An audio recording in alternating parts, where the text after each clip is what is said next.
투쟁하고 나간다고 하는 것입니다. 인간의 역사는 이처럼 땅에 기록되지만 우리의 역사가 하늘나라에 기록된다는 사실을 아는 사람들은 많지 않습니다. 세상 사람들은 전혀 모르고 살지만 우리 크리스찬들은 우리의 역사, 우리가 매일매일 행하는 시시각각 우리가 행하는 그런 생각과 일들이 하늘나라 하나님의 기록 보관소에 차곡차곡 쌓여서 보관된다는 사실을 알으셔야 할 것입니다.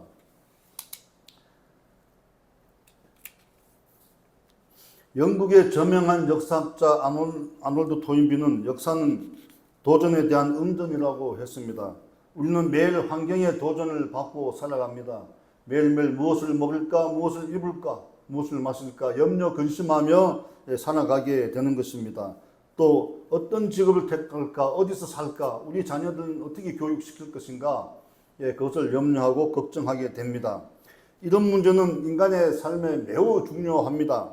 그러나 이런 것들은 썩어 없어질 육신의 장막집을 만드는 것입니다. 그러나 우리는 이보다 더 중요한 영원히 썩어지지 않을 육신의 장막집을 우리가 지어야 가야 될 것입니다. 영원히 썩어 없어지지 않을 장막집을 짓는 일에 우리는 우선순위를 두고 살아가야 할 것입니다. 예수님은 누가복음 12장에서 말씀하셨습니다. 너희는 목숨을 위하여 무엇을 먹을까, 몸을 위하여 무엇을 입을까 염려하지 말라. 이 모든 것이 세상 백성들이 구하는 것이라. 너희 아버지께서 이런 것이 너희에게 있어야 할 것을 아시느니라. 너희는 먼저 그의 나라와 그의 의를 구하라. 이렇게 말씀하셨습니다. 여러분, 우리가 매일매일 살아가면서 근심 걱정할 일이 많습니다. 세상 일, 우리가 살아가면서 여러 가지 것들이 우리한테 필요한 것들이 많이 있죠. 그러나 하나님께서는 우리에게 먼저 그 나라와 그 의를 구하라고 했습니다. 우리가 그 나라와 의를 구할 때 하나님께서 우리가 지금 구하고 있는 것들, 염려 근심하는 것들은 다 하나님께서 알고 계시니 먼저 그 나라와 그 의를 구하게 되면 하나님께서 채워주신다는 것입니다. 믿습니까? 오늘 본문 말씀은 우리는 하나님의 성전이다, 하나님의 성전이다 이렇게 말씀을 하고 있습니다.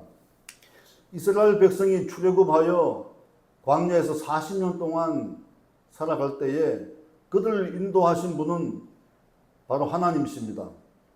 성막에 계신 하나님, 성막에 계신 하나님께서 그들을 40년 동안 인도하셨습니다. 이스라엘 백성과 모세가 시내산에 이르렀을 때에 하나님께서 모세를 부르십니다. 성막을 지으라고 말씀합니다. 내가 거할 성막을 지으라고 말씀을 합니다.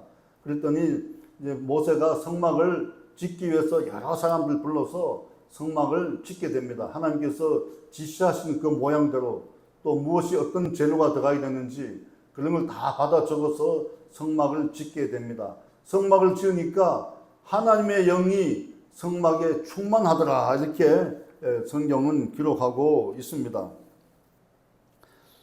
출애굽기 40장 38절에는 이렇게 나와 있습니다. 낮에는 여호와의 구름이 성막 위에 있고 밤에는 불이 그 구름 가운데 있음을 이스라엘 온 족속이 그 모든 행진하는 길에서 그들의 눈으로 보았더라. 그들의 눈으로 보았더라. 이렇게 말씀하고 있습니다. 또 34절에는 구름이 회막에 덮이고 여호와 영이 성막에 충만하며 이렇게 출애굽기는 기록하고 있는 것입니다. 이스라엘과 함께 하신 하나님, 그 하나님께서 오늘 우리와 함께 하신다는 사실을 기억하시기 바랍니다. 오늘 본문 고린도후서 6장 16절에 우리는 하나님의 성전이라고 이렇게 말씀하셨습니다. 성전은 하나님이 거하시는 거룩한 곳입니다. 예수님을 믿기 전에 우리는 아담의 죄로 말미암아 본질적으로 불순종의 아들이요 진노의 자녀였지만 예수님을 믿음으로 말미암아 우리는 하나님의 성전이 된 것입니다. 하나님의 십계명과 율법이 언약궤에 담겨서 성막 안에 있는 것처럼 우리 안에 하나님의 말씀과 예수님의 십자가, 부활과 성령의 충만함이 우리 안에 있기 때문에 우리는 성막 안의 지성소가 된 것입니다. 성막에 계신 하나님은 이스라엘 백성을 40년간 보호하시고 이끌어 주셨습니다. 이처럼 우리 안에 하나님이 계실 때 우리를 인도하시고 보호하시고 우리의 모든 필요를 채워주신다는 것을 아셔야 할 것입니다. 그런데 이스라엘 백성들의 역사 가운데서 하나님의 성전에 우상의 전이 같이 있었던 아주 치욕적인 시기가 있었습니다. 다 아시겠지만 그리스 북부 마케도니아에 알렉산더 대왕이 일어나서 그 지역을 다 점령하고 이스라엘과 그다음 시리아와 바벨론 여기까지 다 점령을 했습니다. 과거의 아시리아 땅까지 터키 북부까지 다 점령해서 그 대제국을 형성하고 이쪽을 통치를 하게 됩니다. 알렉산더 대왕은 유대인들의 신정 통치, 하나님이 다스리는 정치 체제를 인정해서 그들의 종교를 용납하고 신정 체제를 인정했습니다. 그런데 그가 페르시아 신장부와 인도까지 진격하다가 바벨론에서 갑자기 급사를 하게 됩니다. 나이 얼마 30살 좀 넘어서 급사를 하는 바람에 그 제국을 통치할 사람이 없는 겁니다. 그래서 4명의 부하들이 나누어서 분할 통치하게 되는데 이스라엘하고 유대 광야하고 시리아는 셀루코스 왕조가 이제 그 장군이 다스리게 됩니다. 그가 다스릴 때는 괜찮았습니다. 괜찮았는데 그 후손들 중에서 안티오코스 4세 때에 이 사람의 유대를 그리스화하기 위해서 여러 가지 행정을 펴게 됩니다. 정책을 펴게 되는데 예루살렘 성 안에 제우스 신전을 세웁니다. 제우스 신전을 세워서 유대인들을 뿐만 아니고 모든 사람들이 거기서 제우스 신을 섬기도록 그렇게 하신 것입니다. 이것이 계기가 되어 유대인들은 전쟁을 일으키게 됩니다. 일종의 독립전쟁인데요. 마카비 전쟁이라고 한 20년 동안 전쟁을 일으키게 됩니다. 그런데 거기서 유대인들이 승리를 합니다. 왜냐하면 하나님의 성전에 제우스라는 우상이 들어와 있으니 이거는 자신들의 모든 목숨을 바쳐서 그것은 제거를 해야 되는 겁니다. 그래서 목숨 바쳐서 싸우다가 승리를 하신 것이죠. 그래서 한 20년 동안 그들은 한 200년, 300년 동안 그들은 독립국가로 이렇게 있게 됩니다. 그런 치욕적인 그런 역사를 알고 있는 사도 바울이 그렇게 얘기를 합니다. 고린도전서 3장 16절에 너희는 너희가 하나님의 성전인 것과 하나님의 성령이 너희 안에 계시는 것을 알지 못하느냐. 오늘 본문에서 말씀하신 것처럼 이렇게 얘기를 합니다. 그 치욕적인 역사의 기억을 아는 사도 바울은 우리 성도님들이 거룩한 성전이 되라고 그렇게 강조하고 있는 것입니다.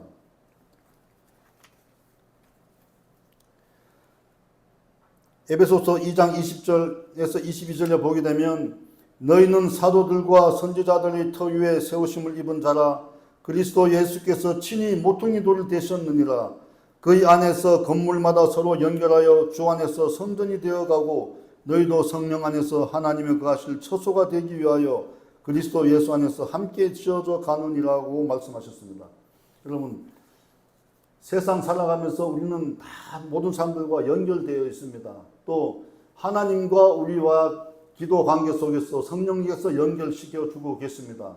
그 중심에 예수 그리스도가 있다는 것을 잊지 마시기 바랍니다.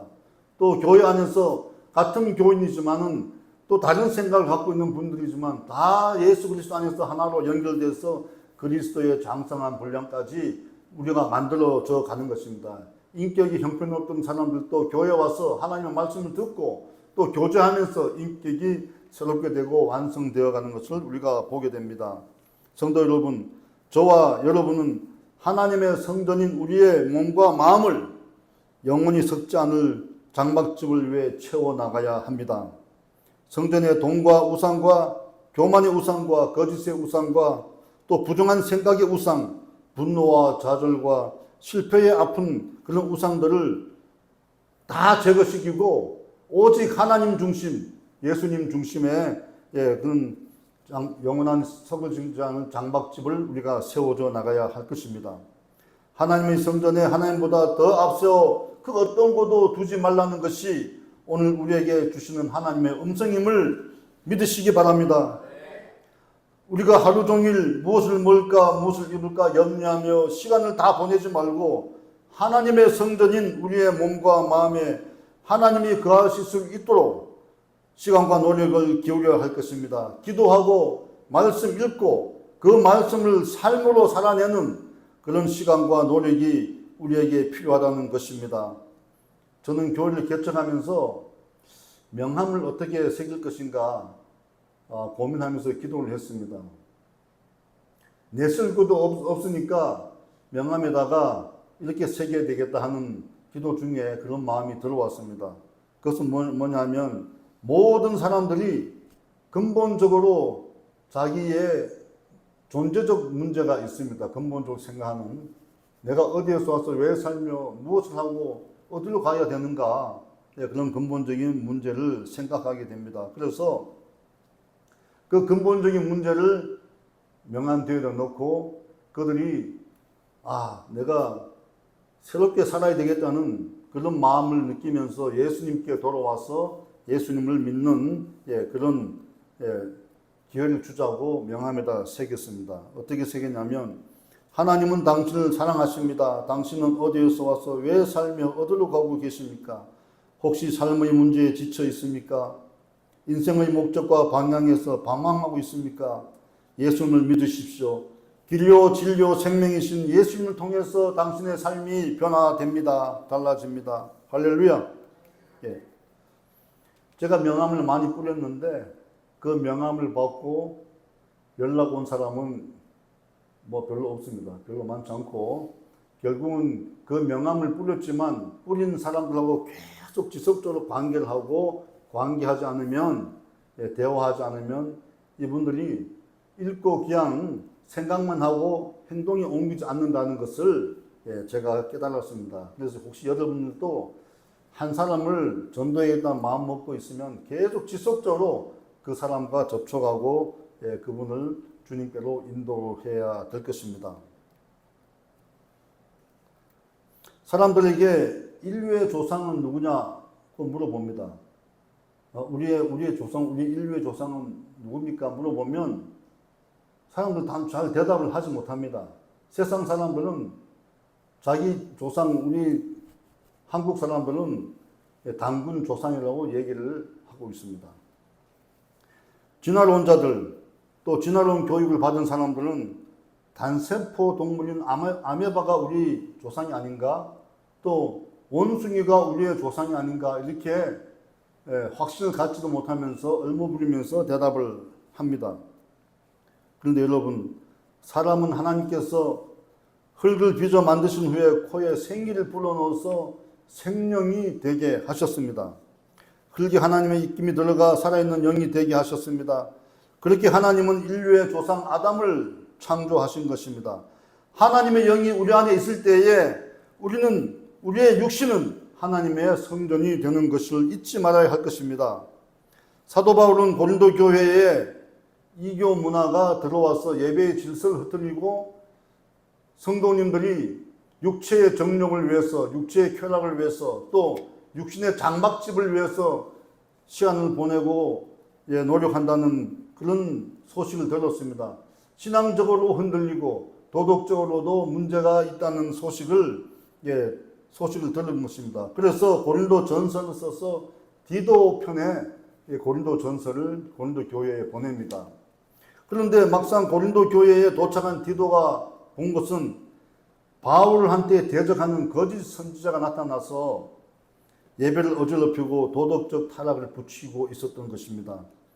디도는 이를 즉시 사도 바울에게 보고를 합니다. 그래서 바울이 다시 서신을 써서 보낸 것이 고린도 후서인 것입니다.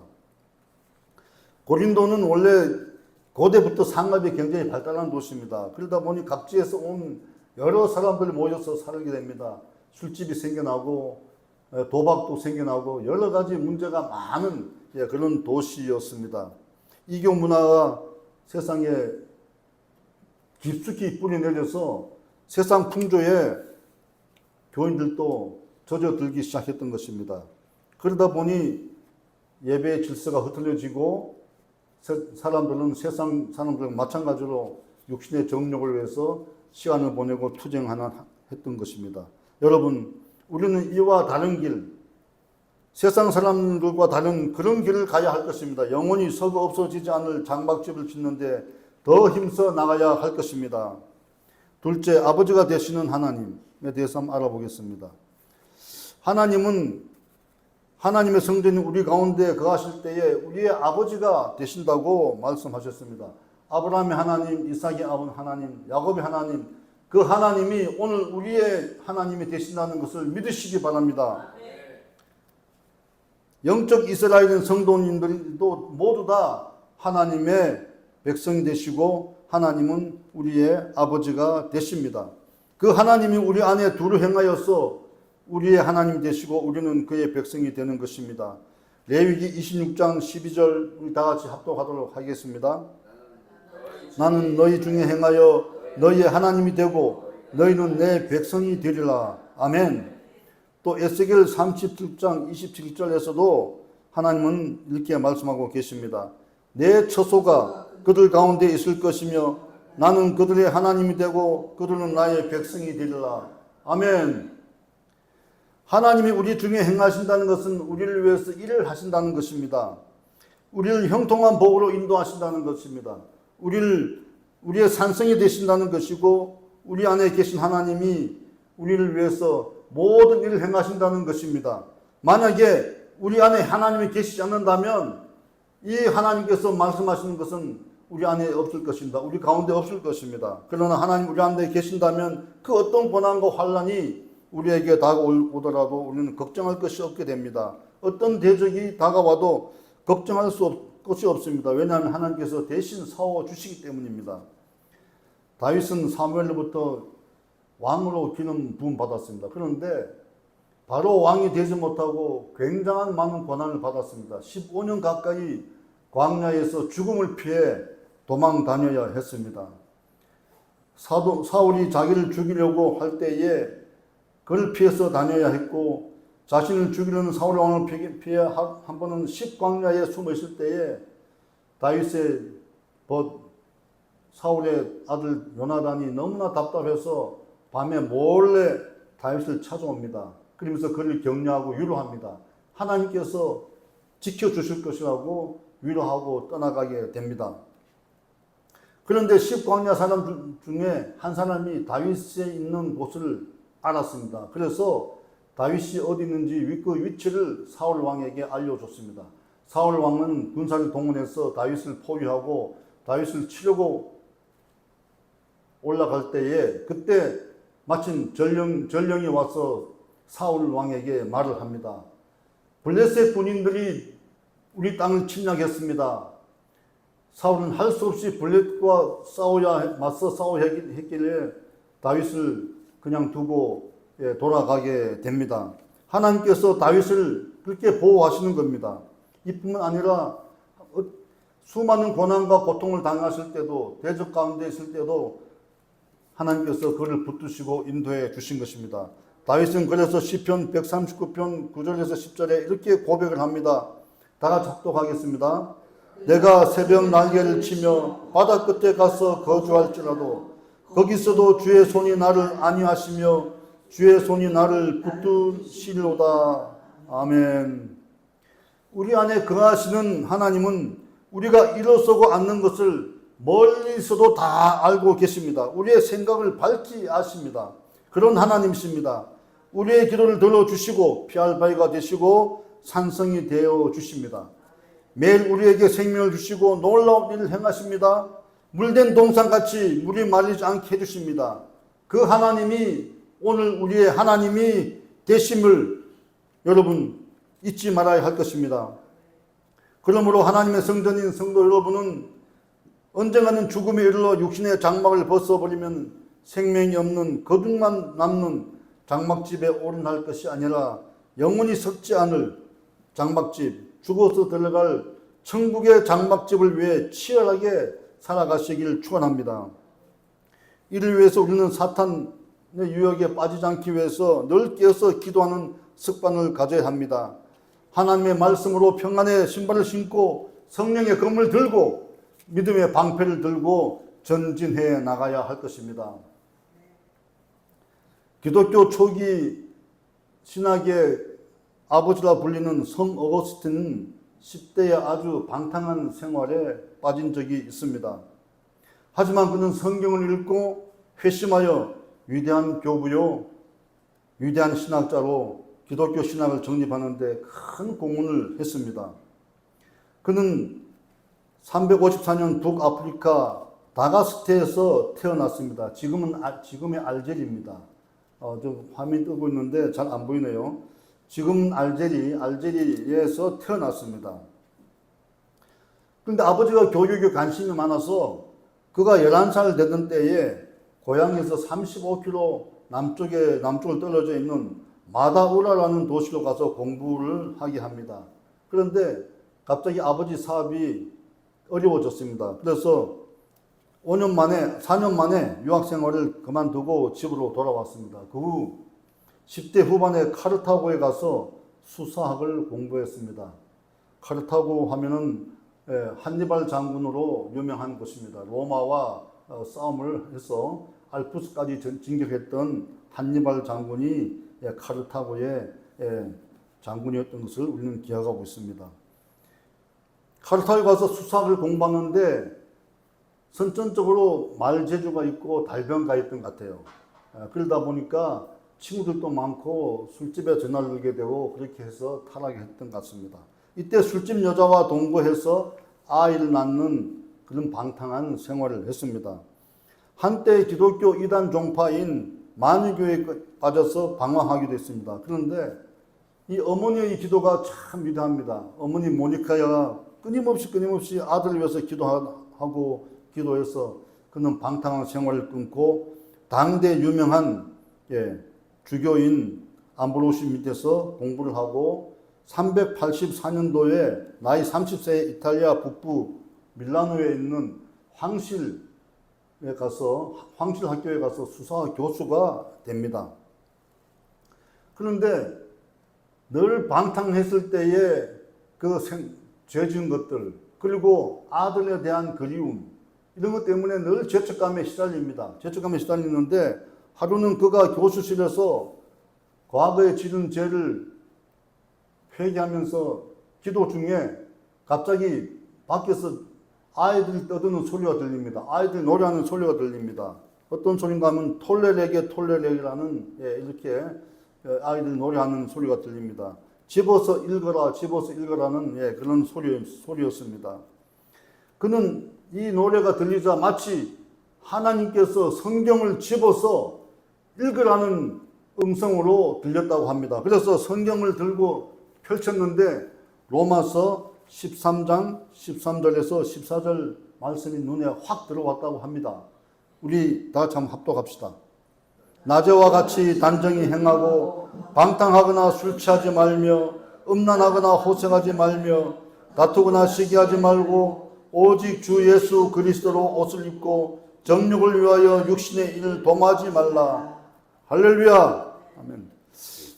어거스트는 이 성경 구절을 읽는 순간 성령이 임해서 회심을 하게 됩니다. 하나님의 말씀에 철저히 복종하는 삶을 살았고 나중에 히포의 감독으로 위대한 교부가 되었습니다. 430년 세상을 떠날 때까지 많은 저수를 남겼습니다. 그 가운데 우리가 다 아는 참회록, 일명 고백록이죠. 참회록을 저술했는데 수많은 사람들이 성경 다음으로 많이 읽은 책 중에 하나입니다. 참회록을 읽고 자신들의 삶을 회개하고 돌아오는 그런 역사들이 있었습니다. 그 사람들에게 많은 감동을 준 그 참회록은 이야기 신학의 원형을 이루었습니다. 그의 신학 사상은 중세기 안셀무 보나벤투라 토마스 아퀴나스에게 신학의 영향을 줬고 또 루터와 칼빈에게도 영향을 줘 종교 개혁이 일어나게 됩니다. 여러분, 성경 말씀 한 구절이 한 사람의 인생을 완전히 바꿔놓은 것입니다. 말씀은 이처럼 능력이 있습니다. 성도 여러분, 말씀을 가까이 하시기 바랍니다. 매일 말씀을 읽고 말씀 속에서 행하시기 바랍니다. 영적 풍성함이 우리의 마음과 생각을 다스리고 말씀이 주시는 말할 수 없는 평안과 기쁨이 우리 안에서 솟아날 것입니다. 다 같이 시편 119편 103절에서 105절 말씀을 합독하도록 하겠습니다. 주의 말씀의 맛이 어찌 그리 단지요. 내 입에 꿀보다 더 다나이다. 주의 법들로 말미암아 내가 명철하게 되었으므로 모든 거짓 행위를 미워하나이다. 주의 말씀은 내 발의 등이요 내 길의 빛이니이다. 아멘. 그런 하나님을 우리 아버지를 둔 우리 자녀들은 어떤 복을 받게 되느냐? 오늘 우리가 하나님의 자녀가 받는 복에 대해서 알아보도록 하겠습니다. 하나님은 아브라함을 부르셔서 복을 주셨습니다. 그리고 아브라함에게 말씀합니다. 너에게 복을 주는 사람들에게 내가 그 사람들에게도 복을 주겠다고 말씀하십니다. 그리고 아브라함을 저주하는 사람에게는 나도 저주를 하겠다고 말씀을 하십니다. 그 하나님께서 이삭에게는 100배의 수확을 거두는 복을 주셨습니다. 그리고 야곱에게는 물질의 복은 물론이고 자손들의 복을 주셔서 이스라엘 12지파를 만드시고 민족으로 크게 성장시키셨습니다. 이들의 공통점은 하나님이 그들과 함께 하셨다는 겁니다. 아브라함의 하나님, 이삭의 하나님, 야곱의 하나님, 하나님께서 함께 하셨기 때문에 성경에 그렇게 기록이 되어 있는 것입니다. 평생 하나님과 동행하는 삶을 살아온 다윗은 시편 37편에서 자신의 경험을 토대로 해서 하나님의 자녀가 받는 복을 고백하고 있습니다. 우리 화면을 보면서 한번 보시겠습니다. 첫째, 하나님을 의뢰하고 선을 행했더니 하나님께서 성실함으로 갚아주셨다. 둘째, 하나님을 기뻐했더니 하나님이 자신의 소원을 이루어 주셨다고 고백했습니다. 셋째, 자신의 길을 하나님께 맡겼더니 길을 열어주시고 자신의 의를 빛같이 나타내 주셨다고 했습니다. 넷째, 하나님 앞에 잠잠하고 참고 견디었더니 하나님께서 그 길을 형통하게 하셨다고 했습니다. 다섯째, 분을 그치고 노를 버리고 불평하지 않고 하나님을 소망했더니 땅을 차지하게 됐다. 이렇게 고백하고 있습니다. 여러분, 분이 나더라도 분을 그치시기 바랍니다. 노를 버리고 불평하지 말고 모든 일에 감사로 나가시기 바랍니다. 감사하는 자를 하나님께서 사랑하십니다. 감사하는 자에게 하나님께서 복을 주십니다. 우리는 하나님만 소망하시고 여러 가지 환경이 어렵더라도 우리는 감사하며 나가는 성도 여러분 되시기를 축원합니다.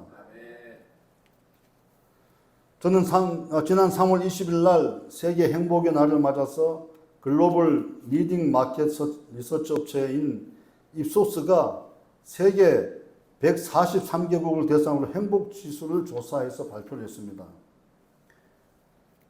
우리가 잘 아는 미국이나 프랑스나 독일, 그런 네덜란드 이런 나라가 1위가 될 줄 알았는데 그게 아니고 핀란드가 7.74점으로 세계 1위를 차지했습니다. 한국은 10대 무역국에 드는 한국, 어디 나가면 한국은 굉장히 잘 사는 나라고 돈이 많은 나라로 이렇게 비춰집니다. 실질적으로 해외 나가면 우리나라가 잘 사는 것을 우리가 알게 됩니다. 잘 살고 안전하고. 그런데 한국 사람들의 행복 지수는 전 세계 54위밖에 안 됩니다. 그 이유는 뭐냐면 비교 의식. 우리는 스스로 자존감을 가지고 살아야 되는데 남하고 비교하는 비교 의식이 어느 민족보다 강합니다. 그러다 보니 스스로 자기가 불행하다고 느껴지는 그런 관계에 있는 것 같아요. 그래서 스스로 불행하다, 난 행복하지 못하다고 그렇게 대답을 많이 했다고 그렇게 분석을 하고 있습니다. 이 리서치 업체에서 분석을 그렇게 하고 있습니다. 선진 7개국 가운데 캐나다, 영국만 20위 안에 들었고 그 외의 국가는 전부 다 20위 밖으로 밀려났습니다. 일본 같은 경우는 50위 훨씬 밖으로 밀려나서 조사된 것으로 보게 됩니다. 그런데 몇십 년 전에 조사한 그 조사나 지금 조사나 별 변동사항이 없습니다. 1998년도 영국 전경대 로버트 우스트 교수는 세계 54개국을 대상으로 국민 행복도를 조사한 적이 있었습니다. 그런데 조사 결과 놀랍게도 미국을 비롯해서 일본, 캐나다, 독일 등 이른바 선진 7개국 국가 중에 어느 한 나라도 40위 안에 들지 못했다고 합니다. 오히려 방글라데시, 아제르바이잔, 나이지리아 등 제3세계의 가난한 나라들이 행복지수가 높았다고 합니다. 지금이나 몇십 년 전이나 물질적인 부유가 행복에 충분한 조건이 되지 못한다는 것을 우리는 알게 됩니다. 여러분, 물질을 위해서 나의 부를 창출하기 위해서 썩어 없어질 그런 것들을 위해서 투쟁하지 마시고 영원히 썩지 않을 하나님의 나라, 우리 마음의 평화, 또 천국에 들어가는 그 상급, 그걸 위해서 투쟁하시기를 축원합니다. 월스트리트가 보도한 바에 따르면 행복지수 7로 계산했을 때 갑부들의 행복지수가 5.8로 나타났습니다. 그런데 그린란드 동토의 이누이트족, 아프리카 케냐 마사이족들의 행복지수도 5.8이었습니다. 그래서 로버트 우스트 교수는 물질이 많고 적음이 행복을 좌우하지 않는다, 이렇게 결론을 내렸습니다. 제가 조영기 목사님과 함께 솔로몬 군도에 목사님 성회가 있어서 따라간 적이 있습니다. 그런데 솔로몬 군도가 남아시아에서 남태평양에서 굉장히 못 사는 나라 중에 하나입니다. 섬으로 구성되어 있어서 교통도 불편할 뿐만 아니고 사람들은 나무 위에 집을 짓고 사는 사람들이 많이 있어요. 그런데 한 사람이 이제 숙소에 이렇게 걸어가는데, 점심 식사하고 걸어가는데 노인이 조영기 목사님을 보더니 뛰어갑니다. 뛰어가더니 목사님 앞에 무릎을 꿇고 기도를 해달라고 그러시더라고요. 그래서 목사님께서 손을 얹고 기도를 해줬습니다. 나중에 그분한테 물어봤습니다. 왜 기도를 해달라 했느냐? 자기는 굉장히 행복하답니다. 이게 부유하지 못하지만 굉장히 행복하고 마음의 평안이 있다는 거예요. 그런데 더 하나님을 잘 믿고 더 마음의 평안을 얻기 위해서 세계적인 종 조영기 목사님한테 안수를 받고 싶어서 그렇게 했다고 그럽니다. 그 성회에 참석한 사람들에게 우리가 기사를 쓰기 위해서 인터뷰를 좀 해봤습니다. 인터뷰를 해봤는데 그분들이 자기들이 굉장히 행복하다는 거예요. 뉴질랜드, 호주, 그 옆 인근에 있는 국가들 사람들보다도 자기는 더 행복하게 살고 있다는 겁니다. 그냥 자연에 나가면 하나님께서 먹을 것을 주시고, 자연에가 조금만 노력하면 하나님께서 입을 것도 주고, 너무 행복하다는 거예요. 그래서 저는 깜짝 놀랐습니다. 행복은 물질에 많고 적음에 있지 않구나. 이런 걸 그때 다시 한번 제가 느꼈습니다. 세계에서 가장 값으로 호화로운 생활을 했던 솔로몬 왕은 전도서 2장에서 이렇게 결론을 짓고 있습니다. 집을 크게 하고 포도원을 일구고 무엇이든지 자기 눈에 원하는 것을 금하지 않고 자기 손으로 한 모든 일과 내가 수고한 모든 것들을 지금 보니 다 헛되고 헛되다. 해 아래 다 헛되고 무익한 것이었다고 그렇게 고백을 합니다. 여러분, 어제 개막된 파리 올림픽에서 우리나라가 여러 가지로 참 왕따 당하는 이런 일도 있었습니다. 대한민국을 얘기하는데 북한을 소개를 했습니다. 북한을 소개하고 아침에 또 보도를 보니까 다른 선수단들은 배를 타고 샌너강을 올라가는데 다 선명하게 다 이게 선수와 국기를 잡았는데 우리나라 국기하고 우리나라 선수들만 희망이 잡았다는 거예요. 그래서 항의가 빗발쳤습니다. 빗발쳤는데 속히 그게 잡히기를 바랍니다. 그런데 개막된 올림픽에서 언론과 관중들로부터 특별히 조명받은 일이 있었습니다. 단 7명의 선수를 파견한 세계에서 가장 빈곤한 나라 IT 선수들이 입은 단복입니다. 그 단복을 나중에 한번 찾아보세요. 찾아보시면 여러분이 눈물이 날 정도로 아름답게 단복이 디자인된 것을 보게 됩니다. IT는 흑인이 세운 최초의 독립국가입니다. 그래서 IT 사람들이 굉장히 자존감이 강하고 그 최초의 흑인들이 세운 독립국가라는 것 때문에 굉장한 그 자긍심을 갖고 있는 나라입니다. 그런데 이 나라에 2010년도에 대지진이 왔습니다. 지진이 와서 IT 대지진으로 인구 10만 명이 목숨을 잃었습니다. 그 이후에 혼란이 계속되어서 2021년에 대통령이 교환에게 피살됩니다. 암살당합니다. 그리고 국정은 많이 됐습니다. 그런데 총리가 이제 대통령을 대신해서 나라를 다스리는데 조폭들이 얼마나 협박을 했는지 총리가 그만 총리직에서 내려왔습니다. 그래서 지금은 조직폭력배가 나라를 장악해서 나라가 완전히 무정부 상태에 빠져 있습니다. IT가 파견한 단 7명의 그 선수들은 메달권에 있는 사람들입니다. 메달권에 있는 사람들인데 단 7명. 그들이 그 단복을 그 나라에서 단복을 어떻게 만들 것인가. 그래서 생각하다가 IT 출신의 유명한 디자이너한테 맡겼답니다. 스텔라 장이라는 분인데 이탈리아 아버지와 IT 어머니 사이에서 난 사람입니다. 그 스텔라 장이 단복을 맞춰달라고 하는 요청을 받고 몇 날 며칠을 고민하면서 어떻게 단복을 맞출 것인가, 색상은 어떻게 할 것인가, 그렇게 고민하다가 IT에서 태어나서 유명한 화가가 된 필립 도다르의 그런 그림을 단복에다가 새겨 넣자. 그렇게 해서 그분과 협업해가지고 단복을 만들었다고 합니다.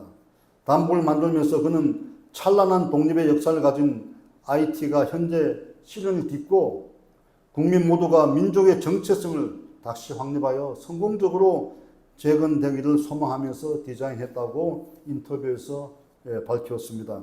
여러분, 정체성을 잃게 되면 이렇게 나라가 망하게 되고 소망 없는 그런 매일매일 보내게 되는 것입니다. 우리의 정체성은 우리는 하나님의 아들이다. 하나님 우리의 아버지라는 그런 정체성을 갖고 있는 것입니다. 여러분, 우리의 정체성이 무엇입니까? 우리는 예수 그리스도를 믿음으로 말미암아 영원히 죽지 않을 그런 육신의 서거 없어지지 않은 장막을 위해서 우리가 걸어가는 사람들입니다. 세상이 아무리 험하고 힘들어도 우리는 하나님께 소망을 두고 걸어가는 사람들입니다. 그리고 하나님은 우리의 아버지가 되고 우리는 하나님의 자녀가 되는 그런 복을 누리며 살아가는 그런 사람들입니다. 여러분 믿습니까? 예. 평생 여러분 우리의 정체성을 잊지 말고 걸어가시길 바랍니다. 인생에서 언제나 고난이 올 수 있습니다. 그럴 때마다 우리는 요한복음 16장 33절 말씀을 기억하면 능히 이겨낼 수 있습니다. 요한복음 16장 33절 말씀을 우리 다 같이 합독하도록 하겠습니다. 제가 읽어보겠습니다. 세상에서는 너희가 환난을 당하나 담대하라, 내가 세상을 이기었노라. 세상에서는 너희가 환난을 당하나 담대하라, 내가 세상을 이기었노라. 할렐루야. 예수님께서 세상을 이겼기 때문에 우리는 담대하게 세상을 살아갈 수가 있는 것입니다. 하나님의 성전인 사람들은 몇 가지 특징이 있습니다. 어떤 특징이냐면 고린도후서 6장 9절에서 10절 말씀을 한번 다 같이 합독하도록 하겠습니다. 고린도후서 6장 9절에서 10절에 하나님의 사람들은 어떤 특징이 있는지, 하나님의 자녀는 어떤 특징이 있는지 잘 나와 있습니다. 우리 다 같이 합독하겠습니다. 무명한 자 같으나 유명한 자요, 죽은 자 같으나 보라 우리가 살아있고, 징계를 받은 자 같으나 죽음을 당하지 않고, 근심하는 자 같으나 항상 기뻐하고, 가난한 자 같으나 많은 사람을 부유하게 하고, 아무것도 없는 자 같으나 모든 것을 가진 자로다. 할렐루야. 우리는 이런 사람입니다. 우리가 이런 사람이니 여러분 걱정하지 마시고, 근심 걱정이 있으면 요한복음 16장 33절 말씀을 기억하시면서 세상을 담대하게 살아가시기를 축원합니다. 축원합니다. 축원합니다. 우리 찬송가 261장을 다 같이 부르시겠습니다.